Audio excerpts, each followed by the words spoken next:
माननीय अध्यक्ष जी, माननीय मुख्यमंत्री जी ने 17 मार्च ये पुराना कर लिया दो चुकने पवा दे इन्हों के टाइम च ना 17 फरवरी 2024 का ये जो बजट अनुमान प्रस्तुत करने के लिए ये जो हुए हैं उसके ऊपर बोलने के लिए मैं खड़ा हुआ हूं। आपने समय दिया, आपका बड़ा बड़ा धन्यवाद। अब ये सरकार ऐसी है कि इसका पूरा सामान पहले दिन से लेके आज तक का उठाना पड़ रहा है। कोई जमाना था कि चलो आज बजट पे आया है तो उस बजट को लेके हम चलते थे। इनकी दोनों किताबें उठानी पड़ रही हैं कि इन दोनों किताबों में किसी भी प्रकार का कोई समन्वय नजर नहीं आ रहा, तो इसलिए वो 2023 वाला भी साथ ही है। वो पढ़ने लगा था, लेकिन आपने अच्छा किया बीच में रोक दिया। माननीय अध्यक्ष महोदय, अब इस बजट को ये इसलिए 2023 का देखना पड़ रहा है कि 2023 में इन्होंने क्या बोला, क्या उसकी रिफ्लेक्शन 2024 में है, तो ऐसी कोई चीजें नजर नहीं आई इसमें। और शुरुआती दौर में जो देखा जा रहा है कि per capita income growth rate BJP के समय में 131% था, जो कि कांग्रेस के समय में 13.1% था, जो कि कांग्रेस के समय में 7.5% रह गया है। प्राइमरी सेक्टर एग्रीकल्चर सेक्टर में बीजेपी के समय में ये 4.6 था सर, आदरणीय एग्रीकल्चर मिनिस्टर साहब, और अब आपके समय में -2.2 ग्रोथ रेट है इसका, -2.2। और जीएसडीपी बीजेपी के समय में 13.6% थी, जो कि कांग्रेस के समय में 8.2% आ गई है। अब आप लोगों ने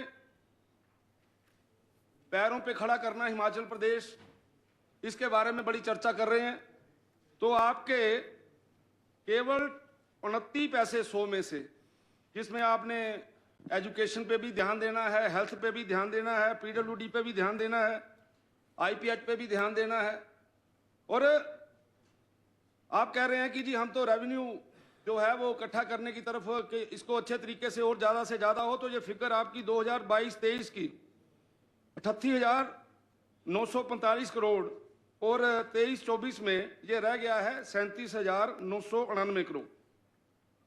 तो इस प्रकार की परिस्थिति के अंदर आप लोग चले हुए हैं। और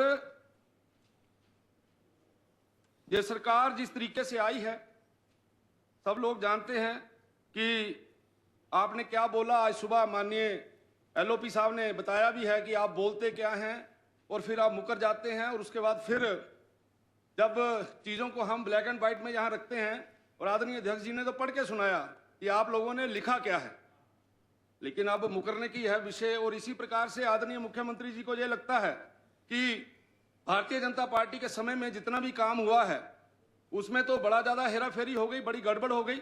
उसके कुछ तथ्य मैं आज आपके सामने रखना चाहता हूं।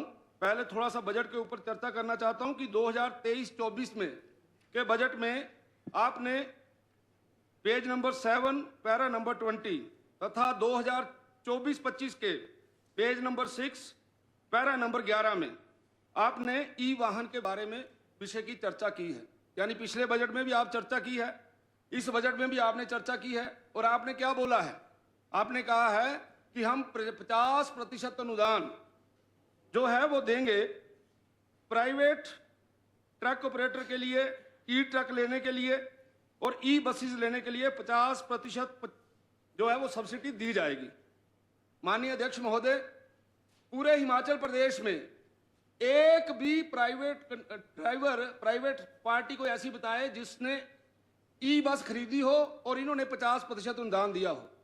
हालात ये हैं कि पूरे हिंदुस्तान के अंदर जहां पर भी ये मैन्युफैक्चरिंग होती है, उसमें वो जो मैन्युफैक्चरिंग है वो इस बात में सक्षम ही नहीं है। जो सरकारी उनके पास इतना ऑर्डर है कि सरकार को देने के लिए उनका ऑर्डर जो है पूरा नहीं हो रहा। तो अब इनको ये पता लग गया, इन्होंने ले ली कि कहीं से फिक्र की भाई ट्रक और बस तो बढ़ने नहीं है, और ट्रक और बस बढ़ने नहीं है, 50% अनुदान जो है वो रख दो। तो ये मुझे बताया जाए, ये बेरोजगारों से नौजवानों के साथ इसकी जगह कोई और स्कीम दे देते जो व्यवहारिक होती, जो जमीन के ऊपर आ सकती, 2 वर्षों से लगातार ये बात बोल रहे हैं, लेकिन इनमें से कहीं भी ये जो है ना बस आई है ना ट्रक आया है। तो जब बस और ट्रक बन ही नहीं रहा तो आपने अनुदान कहां से देना? इसलिए ये बिल्कुल गलत है और ये नौजवानों को ठगने वाली बात है। टूरिज्म कैपिटल कांगड़ा को बनाएंगे, इसके ऊपर बड़ी चर्चा हो रही है। और पिछली बार 2023-24 में क्या बोला? माननीय मंत्री बैठे हैं कांगड़ा के,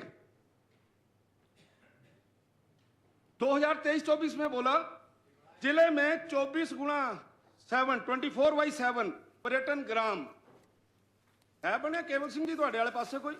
अच्छा। वरिष्ठ नागरिकों के लिए old age homes, ice skating या रोलर सीटिंग के लिए का निर्माण, पोंग डैम में वाटर स्पोर्ट्स, शिकारा, क्रूज इत्यादि की व्यवस्था। ये 2023-24 में बोला आपने। और अभी 2024-25 में क्या बोल रहे हैं आप कांगड़ा के बारे में? आप बोल रहे हैं कांगड़ा गग्गल हवाई अड्डे का विस्तार एंड हेलीपोर्ट्स की बात कर रहे हैं आप। पोंग डैम के विकास एवं प्रबंधन के लिए मास्टर प्लान। यानी पिछली बार आप क्या बोल रहे थे, इस बार आप क्या बोल रहे हैं? माननीय अध्यक्ष महोदय, मुझे अभी भी बड़ा दुख है कि कांगड़ा के जो रिप्रेजेंट करते हैं हमारे लोग यहाँ पे, उनको ये सारे विषय समझ नहीं आ रहे। कांगड़ा के साथ हमेशा इन्होंने भेदभाव किया है, चाहे मंत्रिपरिषद का विषय हो। आदरणीय चंद्र कुमार जी हमारे वरिष्ठ यहाँ के नेता हैं, उनको मंत्री बनाया गया पहले, और कितना बड़ा मंत्री बनाया गया वो आपके सामने है। उसके बाद मेरे भाई गोमा जी को बनाया गया, और अभी तक भी हमारी सीटें खाली चल रही हैं। और हिमाचल और केवल मैं इसलिए बोल रहा हूँ भेदभाव हो रहा है। सेंट्रल यूनिवर्सिटी के लिए 30 करोड़ देने के लिए सरकार के पास नहीं है। सेंट्रल यूनिवर्सिटी धर्मशाला में 30 करोड़ रुपया देना है, लेकिन इनके पास नहीं है। और ये बातें कर रहे हैं कांगड़ा के बारे में। कांगड़ा को देना, क्या देना? चिड़ियाघर। भैया आपको पता है जहां चिड़ियाघर बनता है उसके आसपास में कितनी बंदिशें लगती हैं? चिड़ियाघर के ऊपर खुश हो रहे हैं और कोई भी चीज धरातल के ऊपर नहीं है। इसलिए ठीक है, माननीय मुख्यमंत्री जी को समझ नहीं आ रही, जो कांगड़ा से आते हैं मेरे विधायक, मेरे मंत्री, वो तो इस बात को समझें। वो तो ये बात बंद कमरे में जाके बोलें कि कांगड़ा के साथ जो भेदभाव हो रहा है वो इस प्रकार का भेदभाव नहीं होना चाहिए। आपने 2023-24 के पेज नंबर 13 के ऊपर पैरा नंबर 37 में, क्योंकि ये इस बार भी आपने बोला है आदर्श स्वास्थ्य संस्थान विकसित होंगे, उनमें लेटेस्ट स्टेट के 8 टेक्नोलॉजी की MRI, CT scan, ultrasound, digital X-ray. अलावा आपका हाल ये है जहां पे बेहोश करने वाला डॉक्टर है वहां पे ऑपरेशन करने वाला डॉक्टर नहीं, यहां पे मशीन है वहां ऑपरेटर नहीं, यहां ऑपरेटर है वहां मशीन नहीं। कोई एक विधानसभा क्षेत्र बताइए जिस विधानसभा क्षेत्र के अंदर आदर्श स्वास्थ्य संस्थान विकसित हुआ है, कोई एक विधानसभा क्षेत्र। जो शरेआम झूठ बोला गया है, और इसमें यह बोला गया कि सारी प्रकार की सुविधाएं होंगी, लेकिन वहां पे किसी भी प्रकार का कुछ नहीं हो रहा। और इस बार क्या बोल दिया उसके बारे में? 2024-25 में आपने बोल दिया आदर्श स्वास्थ्य केंद्रों पे का कार्य भिन्न भिन्न चरणों में मशीनरी एंड इक्विपमेंट की व्यवस्था, और उसके लिए 1 करोड़ रुपए का प्रावधान किया जाएगा। पिछली बार क्या किया आपने? पिछली बार इसका मतलब आपने झूठ बोला, आपने कोई प्रावधान नहीं किया हुआ था। इसलिए इस प्रकार की बातें बोलकर इन्होंने हिमाचल प्रदेश की जनता को ठगा है।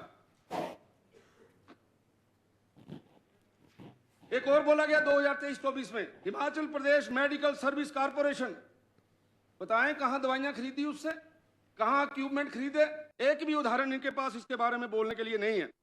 फिर एक नई चीज और ले आए, चीजें नहीं लाते हैं हर बार, बढ़िया चीजें first class. Rajiv Gandhi government model day boarding school.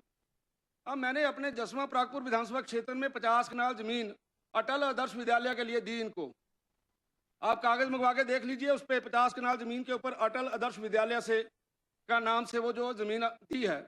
और मुझे कल जो आपने विधानसभा के अंदर जवाब दिया तो उसमें आपने मेरे वाले अटल आदर्श विद्यालय को भी आपने Rajiv Gandhi government model day boarding school में कन्वर्ट कर दिया है। मुझे समझ नहीं आती क्यों ऐसा कर रहे हैं। और एक तरफ आप कहते हैं हम जो पहले का था उसको कंटिन्यूटी में करेंगे, लेकिन आपके पास आप केवल और केवल झूठ बोलने के अलावा इस सरकार के पास कुछ नहीं है। आपने 2023-24 में बोला मुख्यमंत्री विधवा एवं एकल नारी आवास योजना, 7,000 महिलाओं को मकान बनाने के लिए आपने बात की है, आज तक एक मकान नहीं आपने बनाया। आपने राष्ट्रीय ग्रामीण गारंटी योजना बड़े खुश हो रहे थे, बड़े जोर जोर से बोल रहे थे। मैं मुख्यमंत्री जी का धन्यवाद करते हैं कि उन्होंने दिहाड़ी 300 रुपये कर दी। ओ भैया, जो आपने पिछली बार दिहाड़ी बढ़ाई थी, जो पिछली बार आप लोगों ने दिहाड़ी बढ़ाई थी, जसवां परागपुर में बीडीओ परागपुर का दफ्तर है, वहां पर 2023-24 में बढ़ाई गया दिहाड़ी के पैसे भी लोगों को आज तक नहीं मिले। मैं 23-24 की बात कर रहा हूं, और उसमें मेरे पास उदाहरण है दो। एक मेरे पास कोटलाबेड़ पंचायत में नीलम कुमारी है, उसका खाता मंगाया मैंने। एक प्रवीण कुमार है बनी पंचायत का, उसका खाता भी मंगाया। ये 2024 में, जनवरी 2024 में जो लेटेस्ट पेमेंट हुई है, उसमें भी उसके जो आपने पिछली बार पैसे बढ़ाए हैं वो नहीं आए हैं। इसलिए आप लोग बिल्कुल झूठ बोलते हैं। मनरेगा में आपने बोला वाह हमारे बस कई बार तो बड़ा अपने आप में लगता है कि कई बुजुर्ग हमारे जहाँ पे बैठे हैं, वरिष्ठ बैठे हैं, वो कहाँ से बात शुरू करते हैं। श्री जवाहरलाल नेहरू, इंदिरा गांधी, यहीं पर ही फंसे हुए हैं अभी तक। और भैया जो हुआ है, जो आज की तारीख में है, उसके बारे में डिस्कस करिए। लेकिन ऐसा विषय इनको किसी को कुछ पता नहीं चल रहा। माननीय उपाध्यक्ष महोदय, ये यहाँ पे आज सुबह भी ये चला लगा हुआ था टॉपिक, और बल्कड्रग पार्क, बल्कड्रग आपने बोलना सर, मैं देंगे टाइम, मेरे को बोलने दो ना थोड़ा सा, अभी तक कुछ नहीं। हाँ चलो हो गया। बैठो।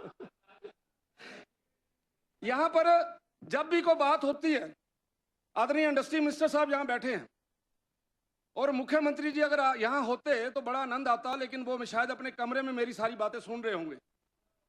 और आप लोग कहते हैं जी हिमाचल में ये चीजें ऐसे कर दी। वो राम कुमार जी नहीं है यहाँ पे, जिनका धंधा ये है जमीनें बेचना खरीदना, उनका पूरे का पूरा धंधा ऐसे चल रहा है, उसके अलावा उनके पास कुछ नहीं है। और हिमाचल प्रदेश की सरकार आज अगर हिमाचल प्रदेश के अंदर बदनाम हो रही है तो ऐसे लोगों के कारण से हो रही है, जो लोग इस प्रकार से आके यहाँ पे झूठ बोलते हैं। मैं उदाहरण के साथ आपको बोलना चाहता हूँ, पंजाब के अंदर जो कस्टमाइज पैकेज है, जरा उसका छोटा सा उदाहरण दूंगा। जहां पर कोई भी बड़ा इन्वेस्टमेंट होता है तो उसके लिए उसका कोई भी इन्वेस्टमेंट के ऊपर कोई भी चेंज इन लैंड यूज जो है उसकी चार्ज नहीं लेते, उससे 1 रुपया रजिस्ट्रेशन और स्टाम्प ड्यूटी का नहीं लेते। 10 साल के लिए इलेक्ट्रिसिटी ड्यूटी माफ होती है। पावर रेट 5 रुपये 5 पैसे 5 वर्षों के लिए। 300% जीएसटी रीइन्वेस्टमेंट होता है। और जब वो किसी को एम्प्लॉयमेंट देते हैं तो सरकार वहां की 36,000 रुपये से लेकर 48,000 रुपये तक रीइन्वेस्टमेंट देती है प्रत्येक एम्प्लॉय के लिए, उस फैक्ट्री वाले मालिक को जिसने बहुत सारा पैसा लगाया होता है। ये पंजाब की बात मैंने की है। हरियाणा में क्या होता है? हरियाणा में चेंज इन लैंड यूज के ऊपर 50% की छूट है। स्टैंप ड्यूटी और रजिस्ट्रेशन फीस के ऊपर 100% की छूट है। इलेक्ट्रिसिटी ड्यूटी के ऊपर 100% एग्जम्पशन है फॉर 10 ईयर्स। उसके बाद अगर आप इससे आगे चलेंगे, उत्तराखंड के अंदर, माननीय उपाध्यक्ष महोदय, उत्तराखंड में लैंड पर 30% छूट है, और प्रोजेक्ट की स्टैंप ड्यूटी के ऊपर 50% छूट है। इंटरेस्ट सब्सिडी के ऊपर 7% छूट है। पावर रिलेटेड जो इंसेंटिव है उसमें 1 रुपया per unit for the 5 years. Electricity duty 100% exemption, और जितना उनकी टैक्स की अदायगी होगी उसका 30% रीइन्वर्समेंट फॉर द 5 ईयर्स। ये आपको उत्तराखंड की पॉलिसी के मेन बता रहा हूं। J&K कैपिटल सब्सिडी, वहां पे जिसने इन्वेस्ट किया है कैपिटल सब्सिडी 30% देते हैं वो। और पावर में इलेक्ट्रिसिटी ड्यूटी 100% एग्जम्पशन होती है 10 साल के लिए। जीएसटी का 300% तक रीइन्वर्समेंट होता है 10 साल के लिए। और इसके आगे आ गया महाराष्ट्र दूर वाला है, इसकी भी बात कर लेते हैं। 100% एग्जम्पशन ऑन स्टाम्प ड्यूटी और रजिस्ट्रेशन फीस के ऊपर। कैपिटल सब्सिडी आपकी होती है 100% रीइन्वर्समेंट। लार्ज और मर्ज जो बड़े यूनिट्स हैं उनके लिए 1 रुपया पर यूनिट बिजली दी जाती है। 100% इलेक्ट्रिकल ड्यूटी जो है वो एग्जम्प्ट होती है।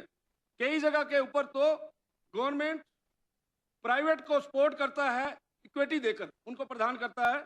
और इस तरीके से यानी इस प्रकार की पॉलिसी जो है, जब बाकी प्रदेशों की बता रहा हूं, जो माननीय मुख्यमंत्री जी को जहां खड़े होके बता रहे हैं, जिसमें उनको समझ नहीं आ रही कि इंडस्ट्री हिमाचल प्रदेश में आएगी क्यों।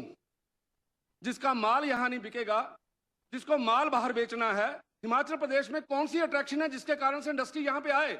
और अगर हिमाचल प्रदेश में इंडस्ट्री आएगी तो जो आप आज आपको जवाब नहीं देने में मुश्किल हो रही है, रोजगार की आप बात कर रहे हो, हमारे पास केवल और केवल एक ही अल्टरनेट है।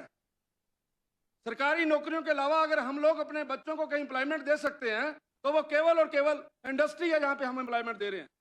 इसलिए माननीय मुख्यमंत्री जी को समझ नहीं आ रही। कल इंडो फार्म की बात कर रहे थे, क्या मैं गलत बोल रहा हूं माननीय इंडस्ट्री मिनिस्टर साहब कि 500 करोड़ रुपए का उनका इन्वेस्टमेंट आएगा और उसके इन्वेस्टमेंट के लिए सेबी ने 500 करोड़ का आईपीओ जो है वो फ्लोट भी कर दिया है। तो इसमें कहां लग रहा है कि गड़बड़ हो रही है? उसके बाद ट्रैक्टर, क्रेन, एग्रीकल्चर इक्विपमेंट्स यहाँ पे बनेंगे और इसके अलावा सैकड़ों यूनिट यहाँ पे जो है वो जो जहाँ से बाकी बाई प्रोडक्ट्स बनते हैं वो यहाँ पे आएंगे। कहाँ पे ये लिखा हुआ है और कहाँ पे ऐसा हुआ है कि इंडो फार्म वाले ने वहाँ की जो जमीन है उसको सबलेट कर दिया? ऐसे झूठ बोल के ये गुमराह करने वाला विषय जो है ये अच्छी बात नहीं है। और दूसरा, आपने बोला ये 1 रुपए के ऊपर जमीन दी हुई है, ये 1 रुपए के ऊपर जमीन नहीं है, 250 रुपए पर स्क्वायर मीटर इसका रेट है और 17 साल से जो जमीन बंजर थी इसके ऊपर कुछ नहीं हुआ है, वो जमीन जो है वो उनको दी गई है। और माननीय क्यों बोल रहे थे आदरणीय हमारे सीपीएस साहब, क्योंकि सीपीएस साहब का वहां पे जो काम चलता है उस काम को चलाने के लिए माननीय मुख्यमंत्री के कान में इस प्रकार की बातें करके जो बाहर से आए हुए इंडस्ट्रियलिस्ट है उनको डीमोरलाइज किया जाता है। क्या कारण है? आज तक आपकी स्क्रैप पॉलिसी नहीं बनी। किस बंदे ने रोकी हुई है वो?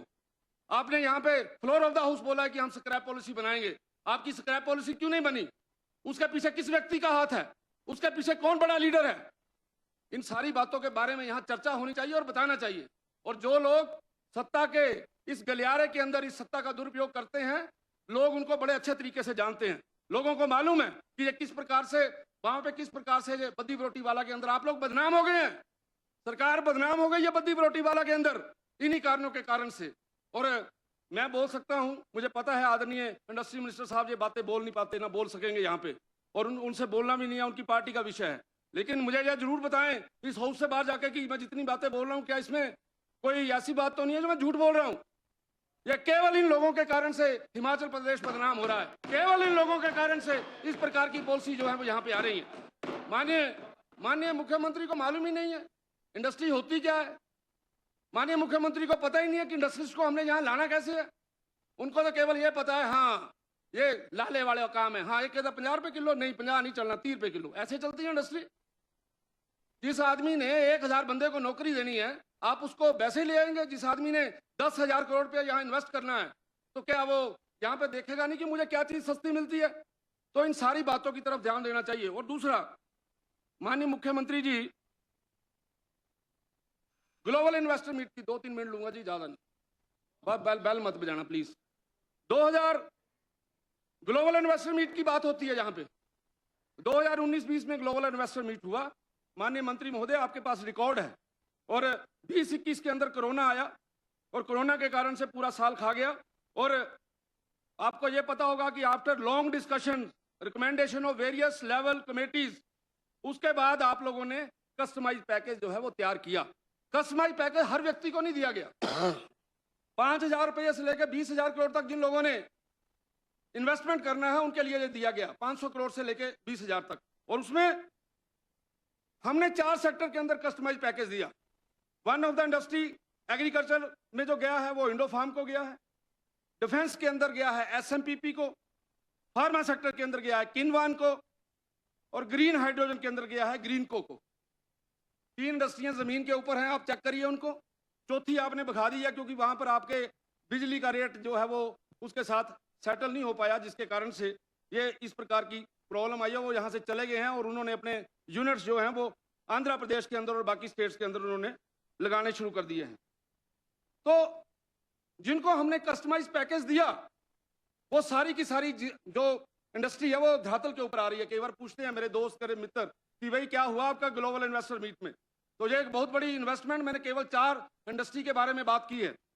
और माननीय मुख्यमंत्री जी कल परसों खड़े होकर बोल रहे थे कि जी मैंने तो कांगड़ा के अंदर वरुण बीवरेजेस के नाम से मैंने एक इंडस्ट्री है वहां पे उसका उद्घाटन किया है, उसका बहुत बड़ा फायदा हिमाचल प्रदेश की जनता को मिलेगा। थोड़ा सा उसकी सच्चाई बताना चाहता हूं, सुनने का दम रखिए। ये जो आदरणीय मुख्यमंत्री जी ने वहां पे इंडस्ट्री लगाई है और जिसका वो शिलान्यास करने गए थे आपके विधानसभा क्षेत्र में सर, हाँ, और हम जब पॉलिसी बनाते थे तो अफसरों को बिठाते थे, हाई लेवल मीटिंग होती थी, कैबिनेट में पास होता था, उसके बाद वो कायदा कानून बनता था। मुझे बताइए आदरणीय इंडस्ट्री मिनिस्टर साहब जहां बैठे हैं, आपने जहां पर भी आपके कस्टमाइज पैकेज चल रहे हैं, उन कस्टमाइज पैकेज की पॉलिसी है कि 80% जीएसटी जीजीएसटी को रीइन्वर्स किया जाता है, और पूरी कंट्री के अंदर देखा जाए तो 100% एसजीएसटी को रीइन्वर्स किया जाता है। और जो ये मोतियों वाली सरकार ने ये जो इंडस्ट्री लेके आए हैं, यहाँ पर आपको पता है कि ये जो एसजीएसटी की जो रीइन्वर्समेंट है वो कितनी दी है इन्होंने उस इंडस्ट्री को? आपके ध्यान में होगा, इन्होंने दिया जी 250%। 250% एक इंडस्ट्री को 10 साल के लिए एसजीएसटी जो है उसकी रीइन्वेस्टमेंट किया। हिंदुस्तान के अंदर कहीं ऐसी एग्जांपल नहीं मिलती। उसका मतलब क्या होगा कि उस आदमी ने 300 करोड़ रुपया इन्वेस्ट किया है और 10 साल के बाद उसको 750 करोड़ रुपया, उसको 750 करोड़ रुपया आपकी ये जो 10 साल का जो आपने उसको छूट दी है, और 250% की छूट कहीं भी नहीं मिलती। और मैं तो ये चाहूंगा सभा पटल के ऊपर उन कागजों को रखा जाए, कौन सी कमेटी ने इस प्रकार का जो फरमान है वो जारी किया है। ये कहते हैं हम हिमाचल प्रदेश के बहुत बड़े हितैषी हैं, और आपको यह भी मालूम होना चाहिए इंडस्ट्री मिनिस्टर साहब, ये जो मैं इंडस्ट्री की बात कर रहा हूं, इस आदमी ने 1000 करोड़ रुपए की इंडस्ट्री पठानकोट में लगाई है। ये जो इंडस्ट्री लग रही है ये केवल ट्रेडिंग के लिए लग रही है, यहां कुछ नहीं होगा, केवल बड़ा सा एक बिल्डिंग खड़ी कर दी जाएगी और वहां पे ट्रेडिंग होगी। अगर मैं गलत बोलता हूं और या अगर इसको आप अगर प्रूफ कर देंगे कि मैं गलत बोलता हूं, मैं विधानसभा को छोड़ दूंगा यहां से। लेकिन ये बिल्कुल सच्चाई है कि आप लोगों ने हिमाचल को खा रहे हैं, हिमाचल को बेच रहे हैं, हिमाचल के साथ धोखाधड़ी कर रहे हैं, और इसलिए इस प्रकार का, और यहां खड़े होकर कहना मैं हिमाचल के हितों की रक्षा कर रहा हूं। मुझे पटल के ऊपर खड़े होकर ये बात बताएं कि वरुण बीवरेज का असली किस्सा क्या है। कौन सा ऐसा विधायक है पंजाब का जिसने ये सारी की सारी नेगोशिएशन करवाई है? इसलिए यहाँ पे खड़े होकर बोलने के लिए तो बड़ा है कि मैं बड़ा अच्छा कर रहा हूँ। ये एक एग्जांपल दिया अभी तक मैंने, क्योंकि परसों बोल रहे थे, मैं कल ही गया था एक दिन के लिए, पता किया मैंने कि असली बात क्या है। इसलिए इसके बारे में मैं चाहूंगा कि इसकी पूरी की पूरी इंक्वायरी हो, किस व्यक्ति ने इतना बड़ा पैकेज जो है वो एक पर्टिकुलर इंडिविजुअल व्यक्ति को दिया है, और उसके बीच में कौन कौन से लोग जो है वो संलिप्त हैं। Thank you. माननीय अध्यक्ष महोदय, कोरोना काल में 1916 स्वास्थ्य जो कर्मी हैं उनकी सेवाएं जो हैं वो आप लोगों ने रद्द कर दी हैं, और मैं ये निवेदन करना चाहता हूं कि उसके ऊपर सहानुभूति पूर्वक जो है वो विचार किया जाए। और जो एक बात जो आदरणीय भाई विक्रमादित्य जी यहाँ बैठे हैं आपके ध्यान में लाना चाहता हूँ, और कि माननीय महोदय, आप जसवा प्रागपुर के अंदर जो आपका डिवीजन है, उस डिवीजन के अंदर बहुत बड़ी धांधली है, और मैंने उसके बारे में इसी पटल से माननीय मुख्यमंत्री जी को ये बताया भी था, लेकिन इनके पास कोई सेटिस्फैक्टरी आंसर नहीं मिला, और इन्होंने भी इसी तरीके से जैसे मुस्कुरा रहे हैं ऐसे मुस्कुराते मुस्कुराते बैठ गए। इन्होंने कोई बात नहीं, इन्होंने उसका कोई जवाब नहीं दिया। मेरे डिवीजन के अंदर पीडब्ल्यूडी के अंदर आम व्यक्ति को ठेका नहीं मिल रहा है, और अगर कोई वहां पे ठेकेदारी करना जानता है तो वहां पे जो आपके नेता हैं, जो उनके रिश्तेदार हैं, आपके जो मंडल के अध्यक्ष हैं, उनका जो बेटा है, ये सब लोगों ने वहां पर एक मोनोपोली बना के आम आदमी जो वहां पे जाता है उससे पैसे मांगते हैं। और एक व्यक्ति आपकी पार्टी का पदाधिकारी रहा है, उस व्यक्ति को, उसका नाम जीवन धीमान है, उस व्यक्ति ने जिस समय बोला कि मेरे से 10% पैसा जो है वो मांगा गया कि आपको ठेका तब मिलेगा, उसकी पिटाई की गई, और उसको इतनी पिटाई की गई कि वो मरने की स्थिति में उसको सड़क के ऊपर छोड़ दिया गया, और उसके बाद मरने के लिए छोड़ दिया गया। और उल्टा फिर क्या हुआ? उल्टा हुआ क्या? जीवन राणा के ऊपर जो है वो एफआईआर लॉज होती है, और वो व्यक्ति प्रेस कॉन्फ्रेंस करके बोल रहा है कि मेरे साथ ऐसा हो रहा है। कल मेरे को एक पत्र आया है, वहीं से पत्र आया है जिसमें लगभग 30 ठेकेदारों के साइन हुए हैं, और उन्होंने कहा है कि पहले हमें ठेका लेने के लिए एप्लीकेशन जो है वो ले ली जाती है, फार्म दे दिया जाता है, और जिस समय हम वो लेके जाते हैं तो वो कहते हैं ये रद्द हो गया। माननीय विक्रमादित्य महोदय, मंत्री महोदय, मेरा आपसे निवेदन है, आप एक ईमानदार मंत्री हैं, मैं ये चाहूंगा कि आप खुद इंटरवीन करें। बाकियों के पास मुझे नहीं लगता, मुझे कोई आशा नहीं है बाकियों से, आप खुद इंटरवीन करें।